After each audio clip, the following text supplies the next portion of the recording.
Obama. Sabu. The Hona Kabedi Diako. If you answer the year, come on, Barack Obama. Hona Kabedi Diako. Yeah, go. But I had to open a bit. You quick clubs. Now, from a crime on the Monday 30, any intercept near the you know, touching him. Abu Yasum, we are GPLS try by a banny a bit dim come fire in Premier League na ebono. Now we a match with 30 results no and na ewahana. So here result now for match week 30. Bebiani go stars to Kumasi Asante Kotoko Baba Sports Stadium. Game the banner we no 1-1 any PM. Legon City still fish miensa Eman Suatreman FC enso ehye mienu. Brekum Chelsea will fish Canine Accra Lions Antimi Antibi. Samate she miensa Mahaso Folk etimu mienu. Tamale City share 9 Kim Faisal and Shebi. Sounds now your Tamale United and Shebi Dreams FC enso and Shebi Great Olympic share mienu to Royals enso and Tekanibi. Adriana Football Club the league leaders etifi and Shebi Makarela United enso and Shebi Mediama ehye mienu Emma Bechem United enso etimete Kanoba kwa eno any Betpawa Premier League match with 30 results to dwayede to your TF1 ya hefo anim na o share said the league table ni TSA say ya say nioma no enso aye interesting and intriguing enso e wo soro ho say o share league table no after match with 30 obi any outstanding game teams ni no bia bo ni match say wie Adriana Football Club dikan or 30 points or 52 points after 30 games no sanso na obenya mediama ba abetoso mienu ono enso 50 points ono enso ededa ho miensa no eye Bechem United ono enso 48 points ubenya Brekum Chelsea ono etoso 9 ono enso 46 points wanya Hasofuk otoso num ono enso 45 points ndididim na ebasa na babie honso etimi ayese na eho aye nika no enso ye omo wase ye ho no because o share from Samates base na even class over chef Bebiani goes as a base ho no enso etimi ayese pa so 7 position ye Bebiani goes as 42 points 8 position Samates or 42 points. Ubenya Accra Lions 9 position on to 41 points. Accra Lions then mwa because since we got to a point in time, na this moment match league no. But descendia no mu descend o machia no moba. In the so mo enso to so 9 for more. Emano 40 points enso 80 Accra Lions of 41 points. Legon City to so 10 for no enso 40 points. No nya we Tamale United 11th or 40 points. Tamale City to 12 or no enso 39 points. When Karela United 39 points or no etaso 13th 14th in a Great Olympics or 38 points no nya Dreams FC 15th no or no so 38 na afi or mo de bununum no in Suatreman FC on ense or 37 points Kim First or 17th or 36 points na afi Kotokuro ya de ka kwana de mi say edua for 7 nya mam relegation na no enso 8 mi akondi sa be pe na wo hwenwa abu ensem no enso sitia ya de to ya tie4 enso ni ahefo ani enso ewo dwumade ni so na oba no aba be hwesere no man enso sitia goal lines ni nie emra goals ni bae for match 30 ni nie na ansa na ye be koso no games na to dwa no omom je man of the match ni say ene sitia Abdul Rahman eje edemale Legon Cities abra omne Insuatreman FC enso team boy Seydou Yusuf Dauda eje edema Samates abra omonso ebo editia Accra Heartfolk Sami Osai Akoto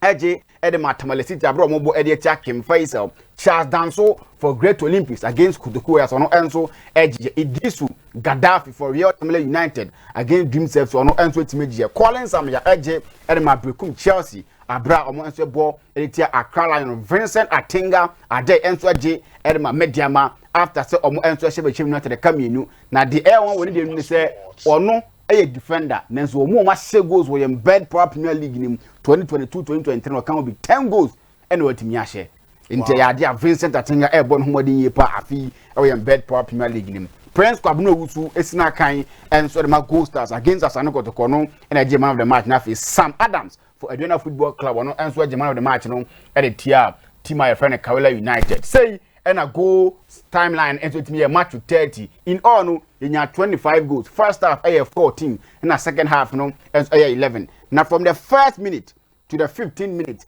goals no a num and a buy from 16th minute to the 30th minute 3 goals to me told ya from 31st to 45th in 6 goals 46th to 60th minute in 4 goals 61st to 75th in 2 goals now for 76 to the 90th minute no so inya 5 goals and so 18 into second half no goals no anchela no so first half no na goals no e do so ye 14 against 11 tisabepe na ye Betpawa Premier League na ho nsem no enso titie goal timelines na ba wie no ye hwe general statistics au ye Betpawa Premier League nim after match week 30 say in the city 270 games and na toja au ye Betpawa Premier League nim na o sha home wins no 161 and away wins no 39 games no emu mako 70 and so tima end in draw 560 goals and now so far in 270 games. Home goals no 381 and away goals no 179. First half goals no 259 and after second half goals no 301. The second half no goals no there every part 1002 yellow cards and a 41 red cards now to ja Betpawa Premier League nim 15 on goals about and after 74 penalties and a ref is low and etimi agina 74 penalties na etimi to ja no emu 61 na etimi to na etimi na afei emu 13 so goalkeepers ni save and as a players na so timi bo etokre no ene sere no no and esitese wo hwemu awe no NASCO player of the month of April. Players on born in the month of April no enso edie a yade air to your hefo na yatiefo anim Samson Eduku for Tamale City 4 matches no boy onya 3 goals as man of the match bako Hafiz Wonta Konkoni for Betpawa United 5 games no boy or share 4 goals as man of the match bako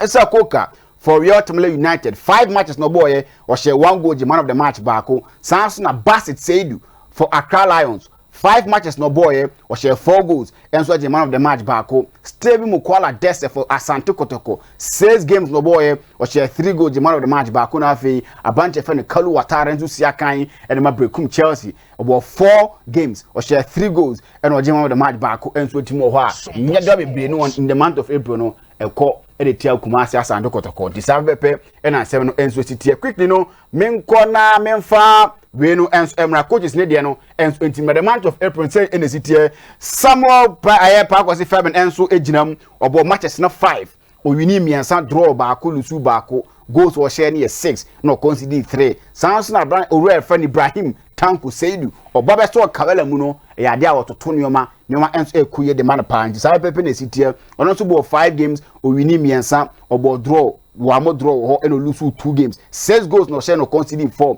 Christopher Eni esi na kan na odi juma erema brekum Chelsea 5 games no o wini miensa wa draw lusu miensa o she 8 goals no concede 7 Samson Amaso Kunadu enso aye wonders erema team friendly Legon Cities games na edidi anim yada na emu oden but ma gado mu enso de ma relegation zone 5 matches no boy ono enso wini miensa wa draw lusu mienu o she 9 goals e concede 8 nti sa bepe na city a mede ho nsem no e de air to ya hefo na yatiefo anim na sa wo ba ha na we no mranto mbo nwode go king chart nim Samson Eduku 14 goals na watimi ahye Hafiz Konkoni enso ahye 14 goals Abednago Tete enso ahye 12 goals Meshaka Friye ahye 12 Isakoka ahye 11 afei Steven Mukwala Dese enso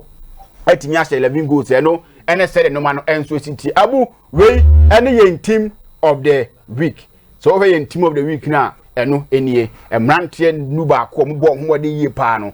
enso eni Ivan Sadote ene head coach for match 30 na ohemu a Abranche Abdul Gani US na kan na Kawela United record the leaders fie ekonya clean sheet on friend can promise obon humodi ye pa in dagima saves a hold enso call edema na Sam Adams right full back na we ya mesh chef right full back no ball edema aduana but any the place in line up no enso ejinam asia kan edema o say bonsu for Legon Cities left back Vincent Atenga na Farouk Adams yen center back in the back Seydou Dauda na God knows Japasu ebo yen fifi da man Colin Samuel Steven Amankona Samson Eduku na Jonathan Sowa amone mrantom complete yen team of the week na mede ho nsem no enso to ya hefo enso ne yatiefo anima sa bepe ene sitie enso etim ho Abu Diabe na wei ene yen player of the week so what mrantem yensa ene yatwom so ntonto Seydou Dauda Samates Samson Eduku Tamale City na Vincent Atenga for Mediama na abatoni na ba na we ye no next 30.4% eko edema Seydou Dauda for Samates na fe 45.1 echo edema Abranche friend Samson Eduku for Tamale City na fe Vincent Atenga enso nya 24.5 nti abato no ko na wiye no na chese eye Samson Eduku enso na age the player of the week nti match 30 no the player of the week no Samson Eduku na also was surprise bi edema ya hefo enso ene ya tifo nti ubesom na fi wahwe na watoto no ma enso na wansana ref enso ene Mr. Boadu abeto azu mate di kwakubo do besom na wadi nkomo we abomode timi amayansa na wakono